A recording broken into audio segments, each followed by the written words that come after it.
En la Caja, un programa de entrevistas que genera un lugar de encuentro, un espacio para el análisis y la reflexión.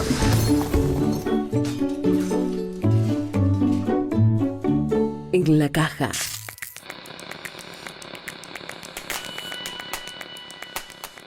¿Qué tal? ¿Cómo les va? Bienvenidos, bienvenidas. Aquí comienza nuestro segundo programa de En la Caja, segunda temporada. Hoy tenemos el placer de recibir al sociólogo politólogo Atilio Borón.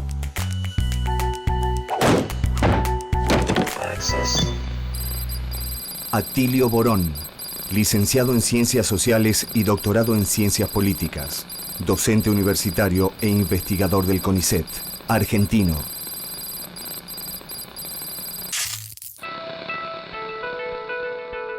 Atilio Borón nació en Buenos Aires en 1943. Se graduó como sociólogo en 1965 y luego hizo sus estudios de magíster en Ciencia Política en la Flaxo, Facultad Latinoamericana de Ciencias Sociales en Santiago de Chile. Es doctorado en Ciencia Política por la Universidad de Harvard, profesor regular en la Facultad de Ciencias Sociales de la Universidad de Buenos Aires desde 1986 e investigador superior del CONICET. Involucrado activamente en las luchas populares de los años 60 en Chile, permaneció en ese país hasta mediados de 1972, cuando viajó a Estados Unidos para finalizar sus estudios doctorales en ciencia política. Concluido su doctorado e imposibilitado de regresar tanto a Chile como a la Argentina, se exilió en México, donde permaneció desde mediados del 76 hasta su definitivo regreso a la Argentina a comienzos de 1984.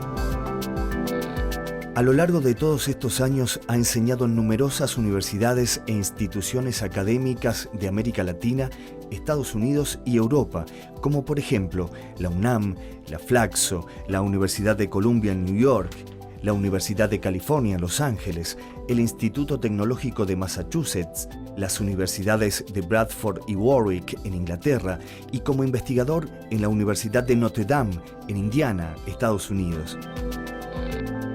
Fue vicerrector de la Universidad de Buenos Aires entre 1990 y 1994.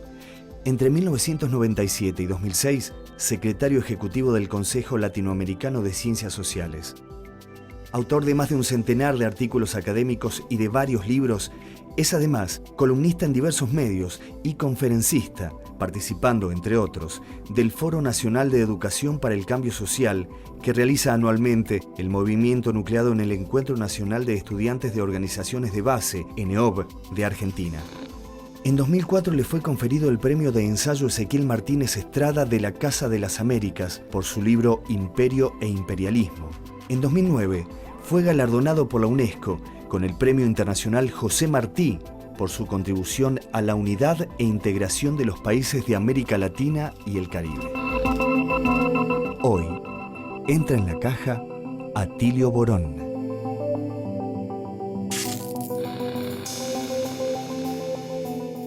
Bienvenido, Atilio Borón. Bienvenido a Mendoza. Bueno, muchas gracias por la invitación, muy amables.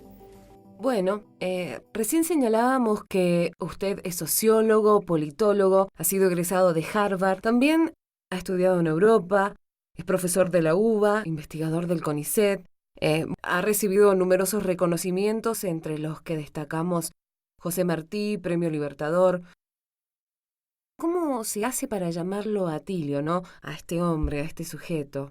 Yo le ruego que me siga llamando Atilio, yo la voy a llamar Nati, me siento muy a gusto acá, así que despojemos esto de toda formalidad. Le agradezco mucho. Para nosotros es un placer tenerlo aquí en Señalú, en nuestro canal de la Universidad Nacional de Cuyo, que también lo va a reconocer con el doctor honoris causa, que es el máximo galardón que entrega la UNCUYO. ¿Cómo lo toma esto? ¿Cómo se siente? Bueno, la verdad lo tomo con una enorme satisfacción, mucha alegría, una cierta dosis de orgullo también, porque esta universidad, en el campo en que yo trabajo, las humanidades, las ciencias sociales, ha sido el hogar de dos de los más grandes pensadores que ha habido en el ámbito latinoamericano en los últimos 30, 40 años. Me refiero a don Arturo Roig y Enrique Dussel. Entonces la verdad que una casa de estudios que ha dado lugar a estos grandes pensadores me honre con una distinción como esa, la verdad que me llena de gran satisfacción, ¿no? Para nosotros también es una gran satisfacción que usted nos acompañe. Y para empezar un poco la charla, quienes hemos tenido la oportunidad de leerlo o estudiarlo, en numerosas oportunidades usted nos ha llamado a la reflexión sobre el antiimperialismo, sobre el capitalismo mismo. Entonces la primera pregunta que nos permitiría seguir después charlando tiene que ver con preguntarle si la crisis es el capitalismo está en crisis. ¿Cómo vendría a ser esta cuestión? Bueno, mire, yo un poco toda la insistencia que puse siempre en el tema del capitalismo es porque uno de los grandes logros ideológicos del capitalismo ha sido invisibilizarse como sistema social. Tanto es así que incluso cuando usted mira la literatura de las ciencias sociales, difícilmente va a encontrar la palabra capitalismo. Sí. Y hay una cosa muy linda que dijo una vez un gran poeta y ensayista alemán, Bertolt Brecht. Él dijo, el capitalismo es un caballero que no quiere que se lo llame por su nombre. Fíjese, interesante, ¿no es cierto? Entonces todo el saber convencional de las ciencias sociales hablan de la economía, claro, o hablan de los mercados. No dicen que esta economía es un producto histórico, como fue la economía del medioevo, la del mundo antiguo, y que al ser un producto histórico, como cualquier otro en la historia, tiene un comienzo, un desarrollo, un auge y luego un proceso terminal, ¿verdad? El capitalismo se encuentra en las primeras fases de este proceso terminal, porque hay dos grandes contradicciones que no ha logrado resolver, ¿verdad? La primera es la más estudiada, que es la contradicción social, ¿verdad? O sea, la gran promesa del capitalismo era que con este sistema todo el mundo iba a gozar de una cierta prosperidad, un cierto bienestar y que la riqueza se iba a distribuir de una manera razonablemente uniforme, no totalmente igualitaria, pero sí que todos iban a tener lo básico, lo esencial para vivir bien. Eso, ¿verdad?, ha sido refutado por la experiencia práctica. Yo estaba leyendo hace poco un informe en donde se narraba la exhortación que hizo el presidente Barack Obama en los Estados Unidos a tratar de, mejorar un poco las políticas distributivas, porque resulta que el nivel de ingresos de los sectores medios en los Estados Unidos y de los asalariados hoy, al año 2014, equivale al que existía en el 1999. O sea, hay 15 años de estancamiento, cuando no de caída, de los ingresos reales de la gran mayoría de la población norteamericana. El único sector que mejoró mucho fue el 1% más rico. De ahí que los famosos indignados de Wall Street dijeran, somos el 99%. No era una frase retórica, obedecía a un estudio real, ¿verdad? Entonces, esta primera contradicción se ha demostrado que no la puede resolver. ¿Cuánto tiempo más? América va a seguir siendo el sueño de la sociedad ideal, ¿no es cierto? Y cuando uno mira a Europa, vemos lo que pasó en Europa. Europa ha experimentado una regresión fenomenal en legislación laboral, legislación social, en derechos ciudadanos. ¿Por qué? Porque cuando se cayó la Unión Soviética, el capitalismo, que había hecho una serie de concesiones por temor a que la gente mirara aquella otra experiencia con mejores ojos, una vez que aquello desapareció, volvió a las andadas a hacer lo que el sistema hace, es lo que estamos viendo hoy de una manera brutal en España. Entonces, el capitalismo tiene ese primer problema que no lo ha logrado resolver. Pero ahora le surgió otro mucho más urgente y más grave, que es la contradicción entre el capitalismo y el medio ambiente y la naturaleza. O sea, el capitalismo está destruyendo la naturaleza.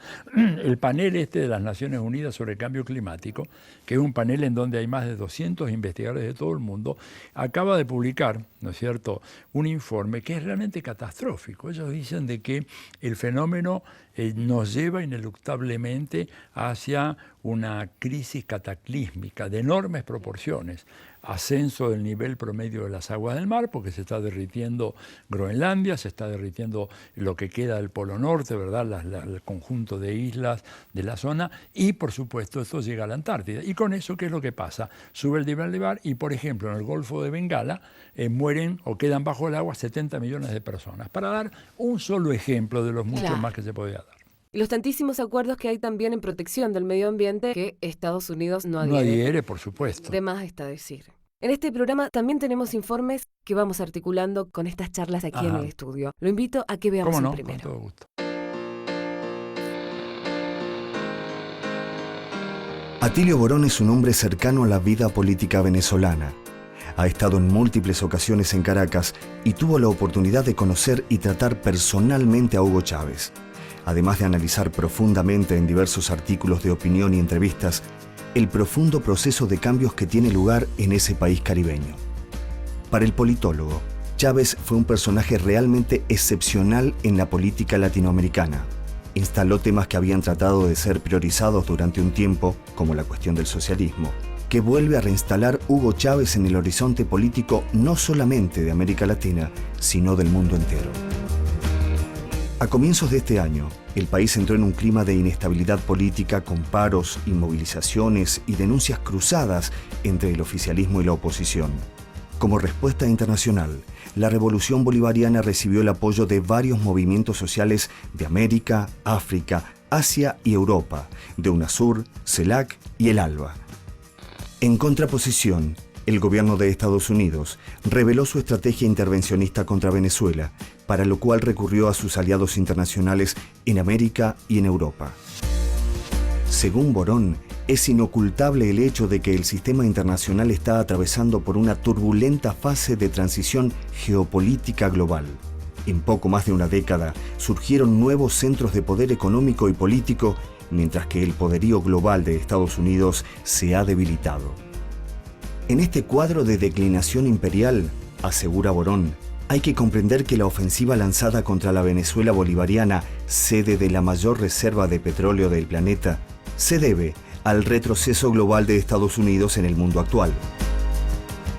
Para el politólogo, Venezuela es la cabeza de playa de una estrategia de desestabilización integral de las democracias latinoamericanas, que intentará proseguir su marcha por Ecuador y Bolivia y finalmente hacer pie en Argentina, Brasil y Uruguay.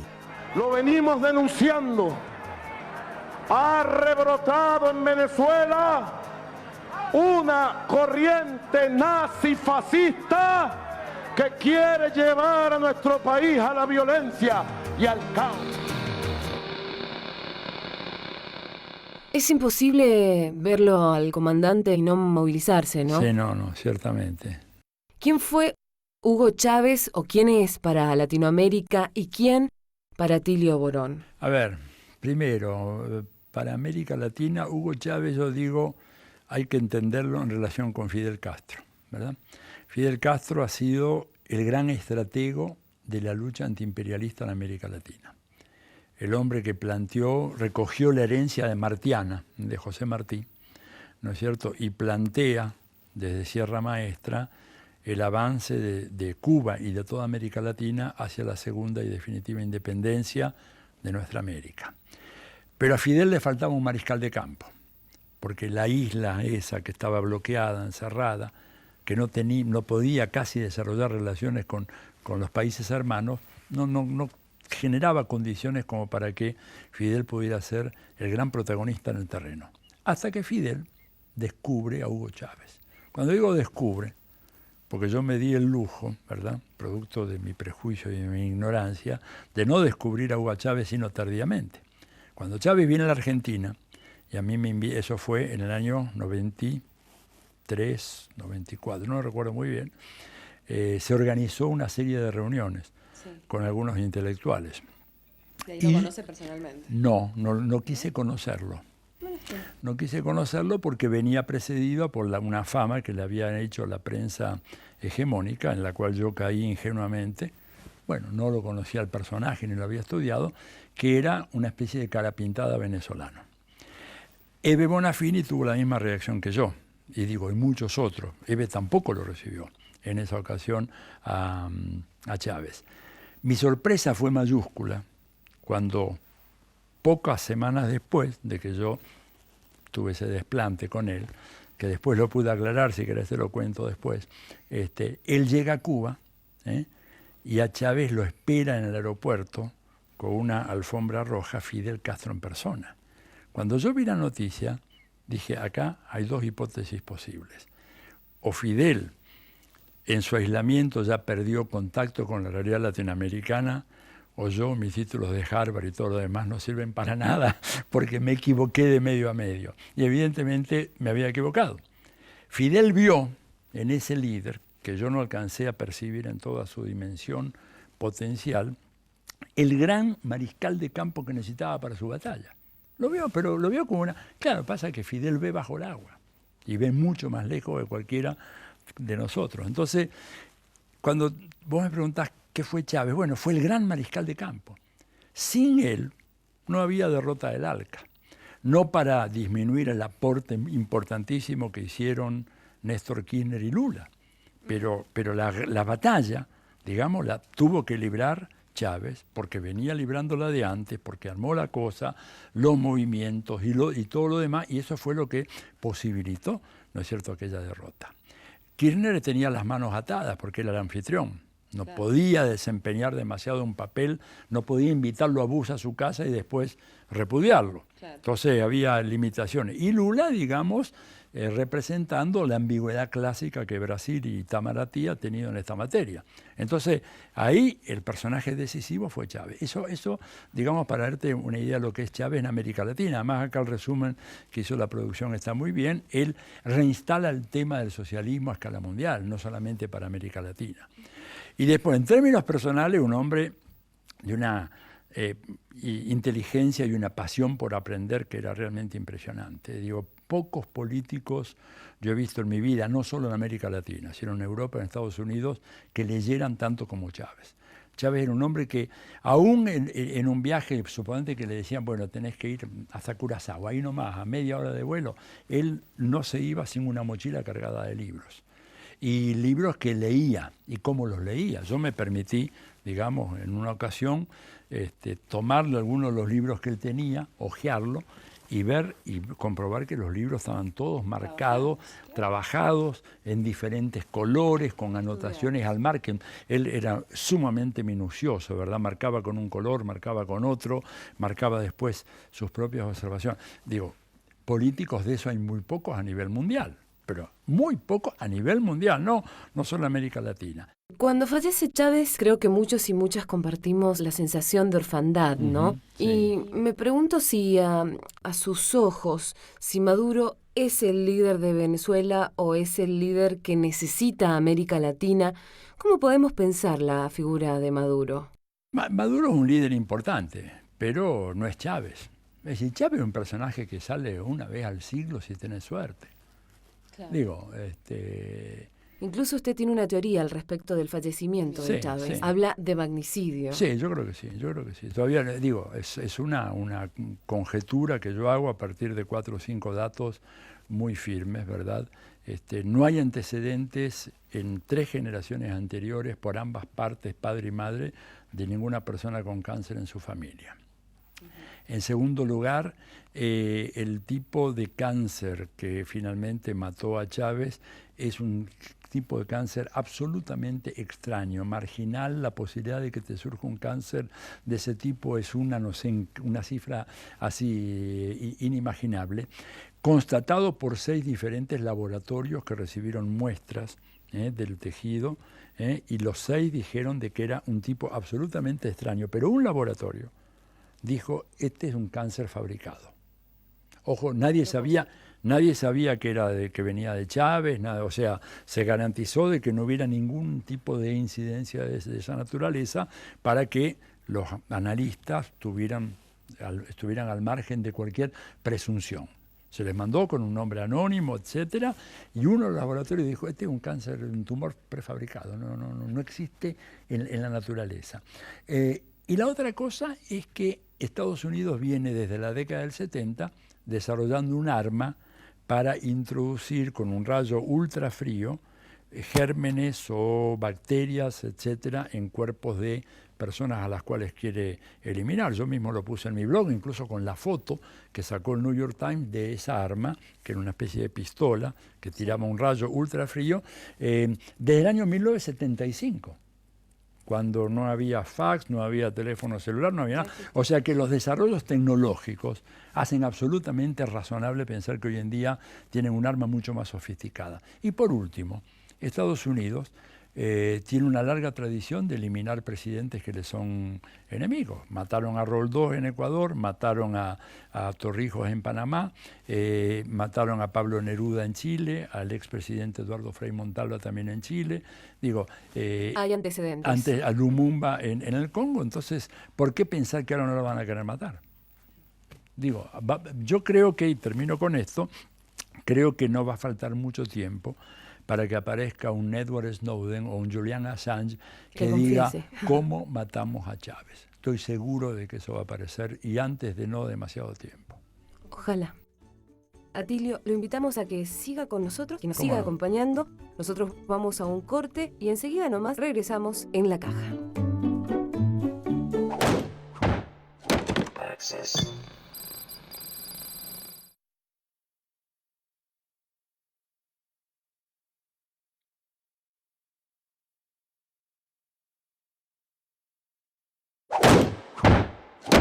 Access.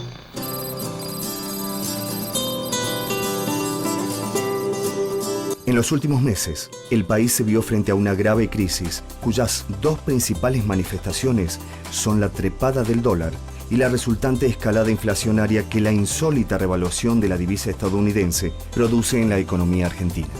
Resultan difícil de explicar los motivos que impulsan a este presente, ya que según Borón, el desplome sufrido por el peso no guarda correspondencia con la situación imperante en la economía real. Esta no tiene la solidez y el dinamismo del periodo 2003-2008, pero está lejos de verse reflejada en los movimientos que se registran en el tipo de cambio. Para el politólogo, más allá de abrir una discusión seria sobre el modelo, se impone actuar con urgencia sobre la coyuntura y para ello, el Estado deberá recuperar el control del comercio exterior, fuente insustituible de las divisas que el país necesita. Ante la situación actual, en la que los productores agropecuarios guardan su producción en silos, ante ese acaparamiento que el comercio exterior esté en manos del Estado, es, en principio, la seguridad de que aquello que se exporte tributará lo que corresponda. Es hora, como dice Atilio Borón, de estatizar el comercio exterior. ¿Nos puede ampliar un poco esto? Digo, después de la escalada del dólar, de la inflación, ¿cómo ve el panorama de la economía acá en la Argentina? Bueno, yo creo que un poco lo que estaba diciendo el informe sintetiza algunos de los aspectos fundamentales de mi visión, ¿no es cierto? Yo creo que estamos enfrentándonos a un problema muy fuerte, que es esta escasez de dólares, que afecta a muchas ramas de la economía. A veces con la mejor intención, ¿verdad? Alguna gente ha salido a minimizar el problema para no crear una sensación de pánico, de angustia, lo cual está muy bien, pero creo que también hay que poner las cosas en su justa dimensión.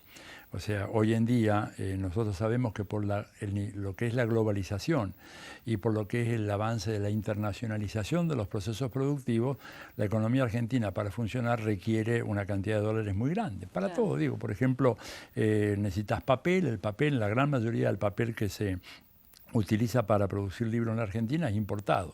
Gran parte de la tecnología de las telecomunicaciones vienen producto de la importación y así sucesivamente insumos médicos, reactivos para los laboratorios de la universidad. Conozco el caso de la Universidad de Buenos Aires, tenemos algunos problemas serios, ¿verdad? En el Clínicas, en el Malbrand, porque nos están faltando y bueno, porque realmente no están los dólares. O sea, no es que el gobierno no los quiere largar, es que realmente no están. Ahora, la gran pregunta, ¿por qué no están?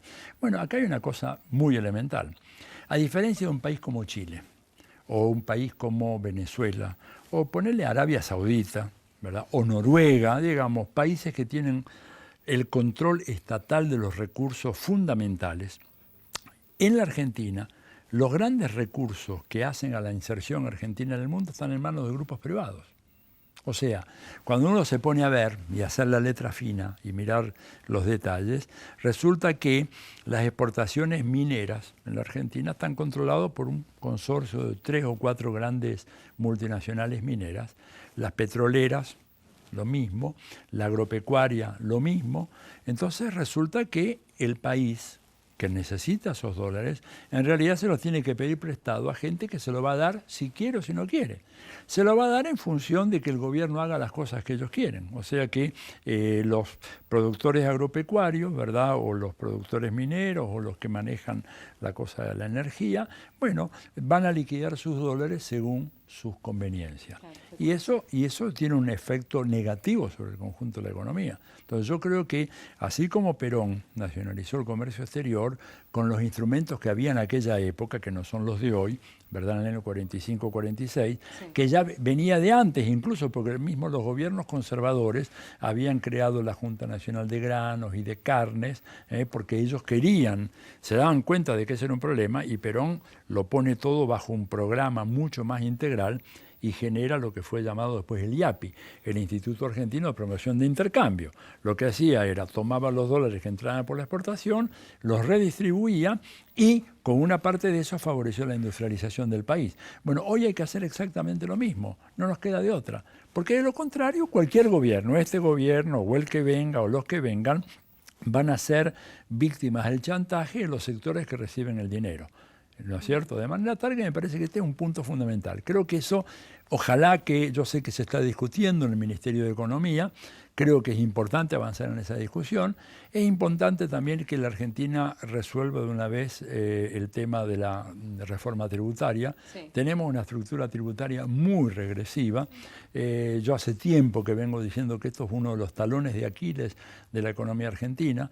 Me dicen de que, bueno, si se llega a hacer una propuesta de ese tipo, va a haber una reacción muy fuerte de los grandes medios y de los intereses del privilegio, pero la reacción ya la tenemos. Claro. Por lo menos que haya una causa buena es que se justifique. Estamos haciendo una reforma tributaria en donde realmente nos vamos a poder apropiar de la parte que corresponde, de los ingresos que generan y que son en gran parte producto de la riqueza natural de la Argentina, que no es justo que se la apropien otros. Y el tercer tema que creo que hay que meterle el diente fuerte es la cuestión de la batalla contra la inflación, ¿verdad? Que es una batalla que hay que dar, que es inevitable, que se puede dar apelando a fórmulas no ortodoxas, de ninguna manera, no ortodoxas, de control inflacionario, porque de lo contrario tenemos al gobierno nacional haciendo un enorme esfuerzo en una inversión social con programas como la asignación universal, como el nuevo régimen para los jubilados, etcétera, pero que la inflación al cabo de un año actúa en contra de la eficacia de eso. Entonces, yo creo que son los tres temas, a mi manera de ver, fundamentales que hay que resolver en los próximos meses. Usted hacía referencia al gobierno nacional y mi pregunta pasa por ¿cómo vislumbra la sucesión de Cristina Fernández y si la oposición al gobierno nacional puede, si me permite la palabra, construir un candidato potable? Mira, la verdad que hay más que un politólogo, hay que llamar a un adivino, ¿no es cierto?, con una buena bola de cristal, porque en la política argentina, ¿no es cierto?, a diferencia, yo siempre digo esto, pasan más cosas en la Argentina en un mes que en Bélgica en 100 años, ¿verdad? Acá todos los cambios son tan extraordinariamente dinámicos. Digo, vos mirás el panorama hace un año atrás y digamos era muy diferente a lo que tenemos hoy. Entonces, yo creo que lo que sí parece claro es que no hay un líder a la altura de Cristina para seguir llevando adelante este proceso, ¿verdad? Cualquiera de los nombres que se mencionan en el campo del gobierno nacional, del oficialismo, no tiene la atracción, la fuerza, el liderazgo que hasta ahora ha demostrado tener Cristina Fernández, lo cual es un problema serio. Vos planteabas antes lo de Maduro y Chávez. Bueno, acá se está planteando un problema, digamos, no exactamente igual, pero que tiene algunos visos de comparabilidad. Ahora, ante eso, ¿qué hacen los sectores dominantes? Bueno, yo creo que ya Estados Unidos ha bajado la línea de quién es el candidato. Para ello el candidato es Massa. Y van a tratar de fortalecer a Massa, le han armado un gran equipo, ¿no es cierto?, un equipo muy dinámico, que fíjate que ha tenido una increíble eficacia, porque acá en este país necesitamos reformar el Código Penal. Necesitamos, porque tiene 100 años de antigüedad, es de 1921, sí, ¿verdad? Casi 100 años de antigüedad. en donde hay delitos que no están tipificados y que por eso los jueces no pueden ni siquiera salir a decir aplico tal norma. Sin embargo, salió este hombre, Massa, a decir que eso es un mamarracho que no se puede discutir, incluso cayendo en un error muy serio, confundiendo el Código Penal con el Código de Procedimientos, lo cual revela, por empezar, que es un muy mal abogado, porque no distingue algo tan elemental. Porque se ha aprendido bien el discurso que le han dado otros. O se aprendió, claro, pero él tendría que saber que una cosa es una cosa y otra cosa es el Código de Procedimientos. Sin embargo, bastó que él saliera para que prácticamente todos los medios congelaran y el debate, incluso el gobierno tuviera que decir, bueno, parece que no es el momento. Y ahora está saliendo con el tema de ganancias, claro, ¿verdad? Y tiene un programa para ir saliendo porque, bueno, tiene todo el monitoreo, ¿no es cierto?, que le dan los mejores expertos. Y de este lado de acá yo lo que veo es una gran confusión.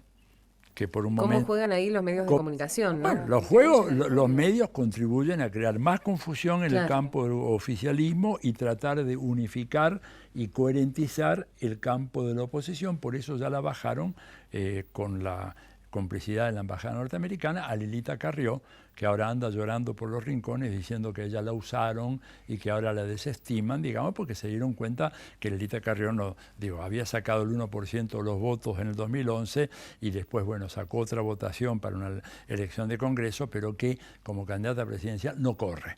Y ella ahora se lamenta de eso, pero bueno, ha sido víctima de su propia ambición desmedida y de las cosas que ha llegado a decir que realmente son imperdonables, ¿no es cierto? Pero creo que entonces ellos van a inventar un Capriles argentino, estuvieron probando mucho tiempo y de repente parece que ahora dicen que lo encontraron en Massa. Habrá que ver, falta mucho tiempo. De acá a octubre, digamos, del 2015 en la Argentina es siglos, ¿no?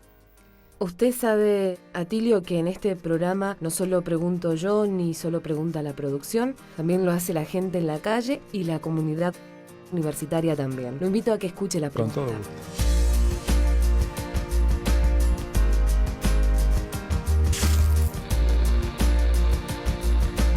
Hola, Atilio, ¿qué tal? Quería aprovechar la circunstancia de la entrevista que te hacen en Señal U para preguntarte tu opinión acerca del ascenso de Bachelet nuevamente al gobierno chileno y a su vez el ascenso de la izquierda en el gobierno de El Salvador. Bueno, Bachelet se encuentra con un país que tiene enormes dificultades que subyacen a la imagen triunfalista con la cual se ha impuesto a nivel mundial. O sea, Chile aparece como un país modelo cuando en realidad, digamos, en muchos segmentos de la vida económica social, es un país que ha sufrido un retroceso fenomenal. De ser uno de los países con mayor paridad y equidad en la distribución del ingreso en los años 70, hoy es uno de los más desiguales de América Latina. Y América Latina es el continente más desigual del mundo, no es cualquier continente. Así que ella tiene un gran desafío ahí, tiene un gran desafío por el lado de la legitimidad política, porque Chile es un país que todavía se rige por la Constitución de Pinochet, a la cual le hicieron algunos pequeños cambios, un pequeño maquillaje, pero en lo esencial esa es la Constitución y tiene que cambiarla. Y ha dicho que la va a cambiar.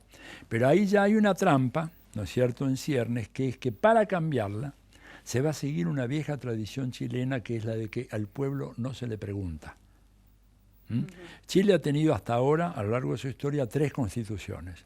1833, bajo el régimen de Diego Portales, 1925, bajo el golpe militar, y 1980, bajo el golpe militar de Pinochet. En ninguno de esos 3 casos hubo una asamblea constituyente o una votación que ratificara lo que produjo el comité que redactó la Constitución. Entonces ahora le están diciendo a Bachelet que lo que hay que hacer es que el Congreso que hay hoy en Chile haga algunas reformas que serían de vuelta reformas marginales, cuando ella lo que tiene que hacer es llamar a una asamblea constituyente para que el pueblo elija quiénes habrán de ser los que redacten la nueva Constitución y luego de eso, una vez que está redactada, hacer como se hizo en Venezuela, en Bolivia, en Ecuador, que se le dice al pueblo, bueno, decidan ahora si estas van a ser las nuevas reglas del juego, el sistema político chileno o no. No estoy seguro que ella tenga voluntad de hacer eso, pero si no tiene voluntad de hacer eso se va a encontrar con una protesta muy fuerte. Lo mismo que la protesta que viene por el lado de la desigualdad educativa, ¿verdad?, que ha hecho que en Chile prácticamente estudiar en la universidad sea un lujo solo para los ricos o para familias de clase media que deciden empobrecerse a partir de entrar en un régimen de pagos a los bancos, los préstamos a los bancos, que realmente castigan mucho el nivel de vida de ese sector social. De manera que tiene por delante varios temas muy espinosos en la agenda y una población muy descontenta, ¿no? Para ni hablar de los mapuche en el sur, para ni hablar de otros sectores, un código jóvenes, los estudiantes. de los jóvenes, los estudiantes, y un régimen laboral absolutamente cavernario, producto del pinochetismo que no se ha modificado en un ápice y que explica por qué el peso del sector sindical en Chile prácticamente es cero. Ahora, en El Salvador la cosa es diferente. El Salvador es un país muy pequeño, tiene 1/3 de su población viviendo fuera de El Salvador, es un país que ha sido dolarizado por completo, ¿verdad?, después de una gran crisis económica, muy dependiente de lo que Estados Unidos decida en relación a El Salvador. Si Estados Unidos dice, por ejemplo, con este nuevo gobierno vamos a bloquear las remesas de los emigrantes salvadoreños a El Salvador, esto originaría un verdadero caos económico en El Salvador, lo cual hace que el gobierno de Sánchez Serén, que estaba ahí en la foto, cuando yo estaba con Chávez, atrás estaba él, ¿no es cierto?, no tenga un margen de maniobra muy grande para actuar. Va a tener que actuar, digamos, hacer una izquierda, la izquierda exguerrillera del farabundo Martí, pero en un país que está muy sometido a la prepotencia norteamericana, en una región además que para Estados Unidos es crucial como es Centroamérica. Bien, lo invito a Tilio a que sigamos escuchando las preguntas de la gente. ¿Cambia el paradigma de la comunicación mediática en América Latina a partir de la Ley de Servicios de Comunicación Audiovisual y hasta dónde es sustentable para los medios no hegemónicos? Yo creo que sí, digamos, en la Argentina esto ha sido un cambio muy importante. Hay que seguir avanzando, de todas maneras no podemos darnos por satisfechos con esto, ¿verdad? Pero cambia y es un elemento muy irritativo a los intereses del establishment y muy irritativo también, digamos, a los Estados Unidos, porque si hay algo que ha hecho Estados Unidos en los últimos 20, 25 años, fue profundizar en una estrategia de lo que ellos llaman el poder blando. ¿Qué quiere decir el poder blando? Quiere decir que en la medida en que se puede, ¿no es cierto?, establecer un control de las conciencias, de la población, de sus percepciones, de sus anhelos, de sus aspiraciones, va a ser mucho más fácil controlar el proceso político, ¿verdad? Y para hacer eso se le ha dado una enorme importancia a los medios de comunicación de masas, al punto tal que hay en ese libro, el de América Latina, la geopolítica del imperialismo, ¿verdad?, yo cito la frase de un alto jefe militar de los Estados Unidos que en una audiencia en el Congreso le dice a los congresistas, miren, ahora la guerra antisubversiva se libra en los medios, ya no se libra más en las junglas, en las selvas, ni en los suburbios decadentes de las grandes ciudades del tercer mundo.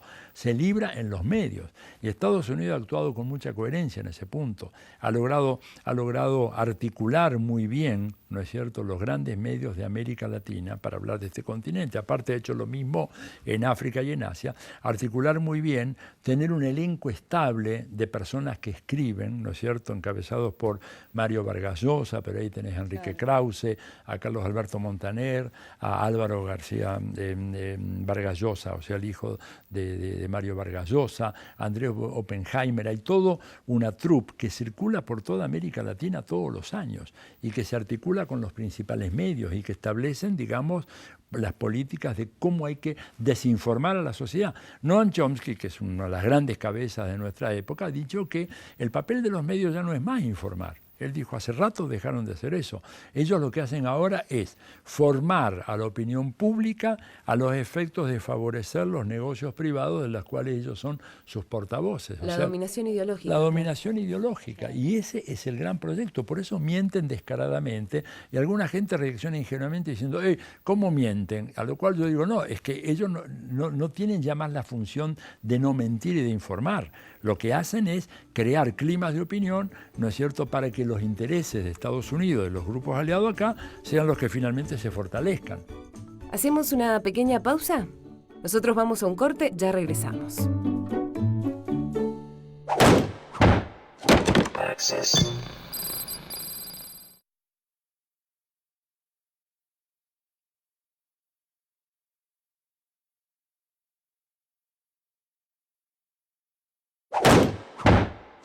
Access. Comenzamos el último bloque de nuestro programa. Lo invito a ver el siguiente video. Muy bien.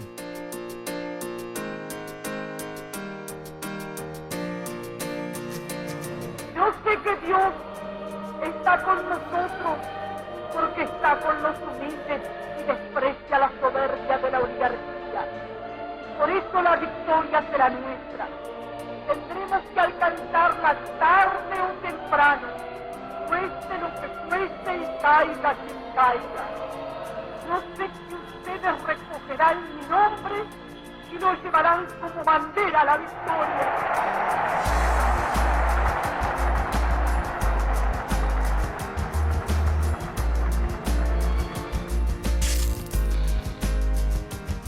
Bien, este video se relaciona mucho con un posteo que usted hizo en su blog y también con una nota que publicó Página 12.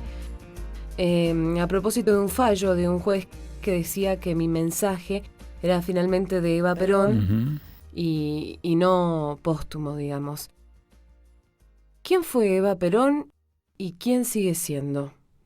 Bueno, Eva, ese libro realmente, mi mensaje, me encantaría que tuviera mayor difusión, ¿verdad? La verdad, si yo fuera gobierno, haría centenares de miles de copias, porque sería un material educativo para la militancia muy, muy importante.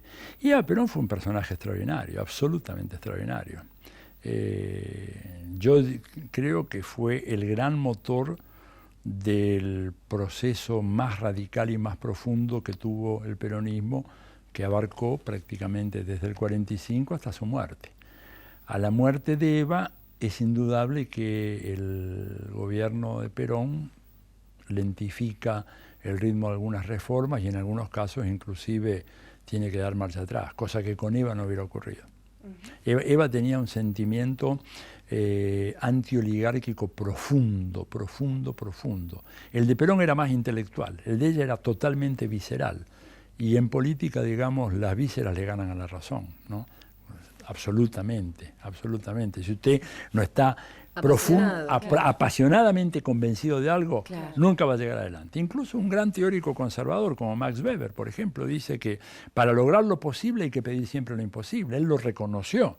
Bueno, Eva era de esa clase de gente que pedía lo imposible y por eso su muerte debilitó tanto ese proceso, ¿no es cierto? Así que es un personaje realmente extraordinario, que yo creo que hoy se la nombra en muchos casos, pero una cosa es nombrarla, otra cosa es estudiarla. Y a mí me gustaría que hubiera un estudio más detenido de la obra de ella, de su gestión, lo que hizo, la enorme capacidad que tenía ella para intuir dónde estaban los enemigos del régimen. Usted sabe que ella, por ejemplo, le decía permanentemente a Perón que tuviera desconfianza de los aduladores, que tuviera desconfianza de los cortesanos que siempre le decían a Perón que estaba todo muy bien, que no había ningún problema. Y ella decía, hay que sacarse a esa gente de encima. Los detestaba con toda su fuerza. Pero bueno, la pobre murió también muy jovencita, 33 años apenas tenía, ¿no? Una mujer realmente excepcional. Creo que la historia argentina hubiera sido otra, ¿no es cierto?, si Eva no hubiera muerto. Estoy absolutamente seguro de eso. Es increíble cuando uno ve esos videos, no pensar la actualidad, la vigencia que tienen esos mensajes. Ah, sí, absolutamente. Ella era profundamente antiimperialista, lo sentía en el alma, No era una mujer de preparación cultural, porque realmente había apenas hecho la escuela primaria, pero tenía, digamos, esa capacidad intuitiva fenomenal para darse cuenta dónde estaban realmente los enemigos del pueblo, que creo que Perón no la tenía tanto. Perón era un gran arquitecto, pero tenía ciertas premisas que él no sometía a veces a juicio crítico, las daba por hechas. Por ejemplo, en el 55, Eva hubiera armado a la clase obrera, lo cual hubiera, no sé cómo terminaba la historia, pero no terminaba como terminó después, ¿verdad? Y no quiero abrir juicio si eso era lo correcto o no. Lo que digo era que el curso de acción hubiera sido muy diferente. Pero bueno, Perón era un general de la República. Y Eva era plebeya, jacobina, radical, una mujer de una fuerza extraordinaria, una oradora de masas fenomenal. Una oradora de masas fenomenal, sin educación. Bueno, pero eso le salía de la pasión, ¿no?, fenomenal que tenía. Realmente tengo una gran admiración por ella y vuelvo a repetir, ese libro último, que algunos trataron de escamotear diciendo que no era de ella, bueno, finalmente se verificó, se comprobó. Mi mensaje es el libro de Eva Perón, en donde ella dice cosas que realmente hay que reflexionar, ¿no?, en el momento actual. Atilio, son tantas las cosas que quiero preguntarle. Lo traigo el 2014, lo traigo a marzo, abril, y un tema que nos preocupa profundamente que tiene que ver con los linchamientos, que ahora está pasando en la sociedad. Y a veces el mal llamado esto de justicia por mano propia. Sí. ¿Qué opinión le merece el tema? Bueno, una condena absoluta, taxativa, total, ¿no es cierto? Como dijo muy bien el juez Zaffaroni, eso no es justicia por mano propia, eso es homicidio. Homicidio agravado, ¿no es cierto? Porque son varios lo que lo hacen. Y creo que la explicación que se da, que habla de la ausencia del Estado, es una explicación también incorrecta, porque en realidad, si algo ha habido en los últimos años, ha habido una expansión de la presencia del Estado, ¿verdad? Claro. Digo, hay un Estado que participa mucho más, que amplió el presupuesto educativo, que amplió el régimen jubilatorio, que ha hecho una inversión social muy fuerte, un Estado que se ha hecho presencia con el avance en obras de infraestructuras muy importantes. Pero hay un problema crucial que es el problema policial. En la Argentina el problema policial es un problema muy grave. Ahora, fíjense una cosa, el problema policial está muy relacionado con el tema del narcotráfico. La experiencia internacional en México, en Estados Unidos, en Colombia, en Perú, indica que el narcotráfico no puede prosperar sin la complicidad sistemática de los estamentos policiales y judiciales. En Estados Unidos es impensable el tráfico de drogas al margen de la corrupción del sector policial. Ahora, es Estados Unidos quien está entrenando a las policías de toda América Latina, incluyendo, salvo Venezuela y Cuba, prácticamente en todos los demás países, Estados Unidos es el que se hace cargo de formar y entrenar a los policías. Y entonces, cuando uno dice Estado ausente, lo que está diciendo es que la policía no llega a tiempo. Hay que preguntarse por qué la policía no llega a tiempo. Pero no es porque el Estado está ausente, no es porque el Estado se ha retirado en la Argentina. Lo que pasa es que hay una institución en el marco del Estado que está jugando un papel muy cuestionable y que tiene que ser revisado de raíz. Y es lo que creo yo se está imponiendo como una de las asignaturas más urgentes en este momento de la Argentina. Bien. Lo invitamos a compartir el siguiente informe. ¿Cómo?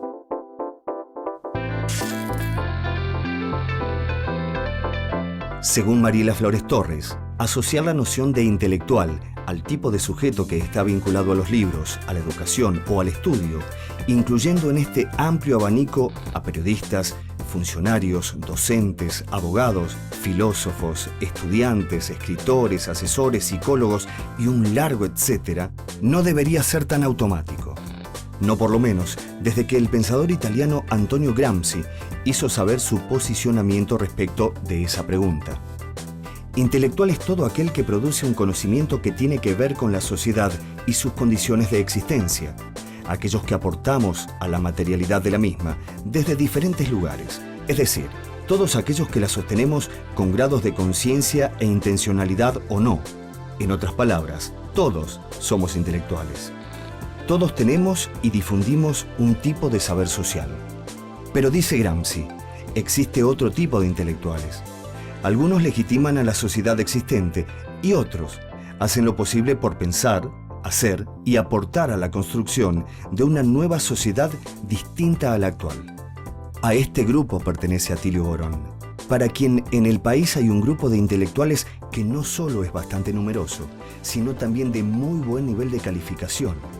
Argentina tiene una tradición cultural muy dilatada y valiosa que se remonta a los albores de nuestra independencia política, con notables pensadores como Castelli, Mariano Moreno, Monteagudo y con Manuel Belgrano, un verdadero adelantado a su época. Desde allí arranca una tradición que, con altibajos a lo largo de 2 siglos, continúa hasta nuestros días. La Argentina cuenta, por lo tanto, con un estrato de intelectuales en condiciones de animar un debate interesantísimo sobre los más diversos aspectos de la realidad nacional e internacional. ¿Cuál es el rol de los intelectuales hoy por hoy, en la actualidad? Bueno, vuelvo al maestro Noam Chomsky, decir la verdad y denunciar las mentiras. Yo creo que este es el papel fundamental, decir las verdades, por dolorosas que sean, ¿no? Por inoportunas que sean, pero digamos, tomando el caso de la Argentina de hoy, ¿no?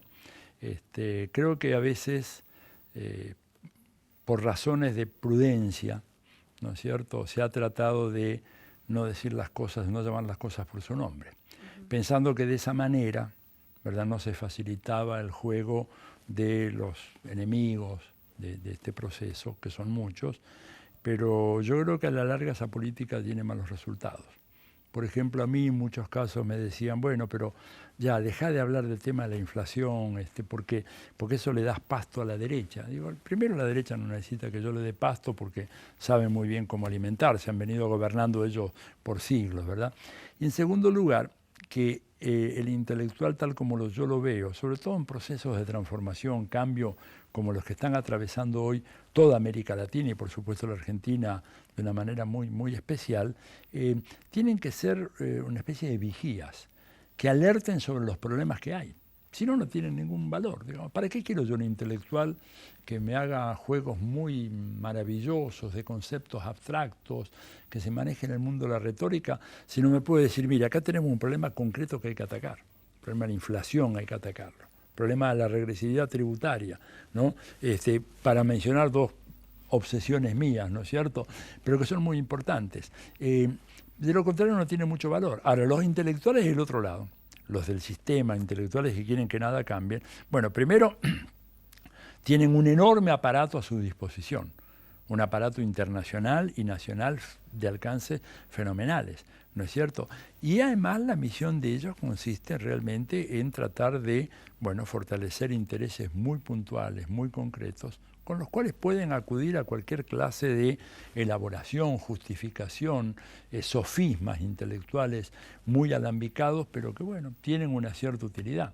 Sobre todo cuando están planteándose, como hemos visto en la Argentina en los últimos tiempos, una ofensiva así fundamental, terminal contra el gobierno de Cristina Fernández, ¿no es cierto? Eso es un tema que, digamos, que yo veo intelectuales que se caracterizaban por tener, bueno, un cierto nivel de sofisticación y de cautela y de prudencia en el manejo de sus juicios, cuando de repente se han lanzado de una forma pero brutal, sin concesiones, ¿no? Maniquea, diciendo está todo mal, todo lo que ha hecho el gobierno está todo mal.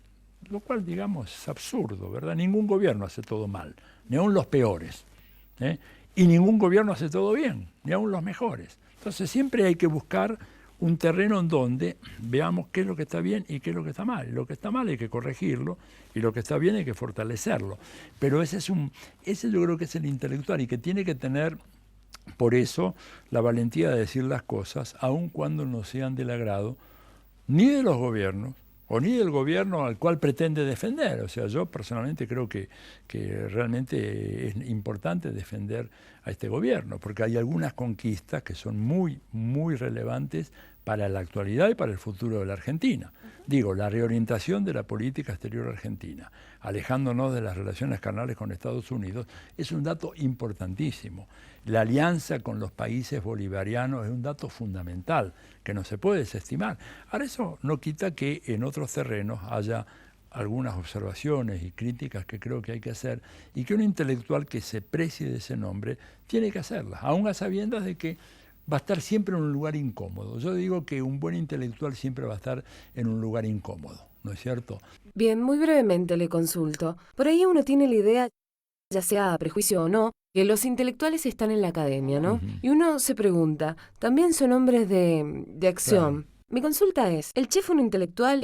¿Lo sigue siendo? Sí. Chávez, Fidel, Todos ¿son esos intelectuales? Son todos intelectuales, esa gente todos intelectuales, pero en la concepción más amplia que decía Gramsci ahí, que ustedes muy bien han retratado. Todos tenemos saberes. Todos tenemos saberes y manejamos saberes y de alguna manera manejamos los saberes o para transformar una sociedad o para conservar la sociedad como está, ¿no es cierto? Pero claro que son intelectuales. Y yo creo que ellos desempeñan dentro del gran campo de los intelectuales, como son gobernantes, una función de ejercicio directo del poder político, pero no lo podrían haber hecho, digamos, si no hubieran sido intelectuales notables, ¿no es cierto? Salvador Allende fue otro gran intelectual, digamos, hablando de nuestra América, ¿verdad? Bien. Atilio, muchísimas gracias por haberse acercado a charlar con nosotros, por sus aportes, sus libros, en sus charlas, por ayudarnos a pensar de alguna manera. Y nuevamente, bienvenido a Mendoza. Muchas gracias y vuelva pronto. Bueno, muchas gracias. Por cierto, voy a tratar de volver lo antes posible y visitarlos en este programa. Muchas gracias. Atilio Borón, profesor doctor, hoy estuvo aquí en La Caja.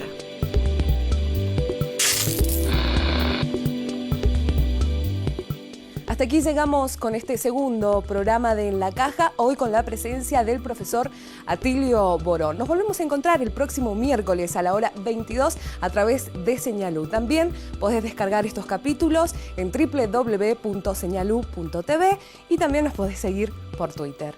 Chao, hasta el próximo programa.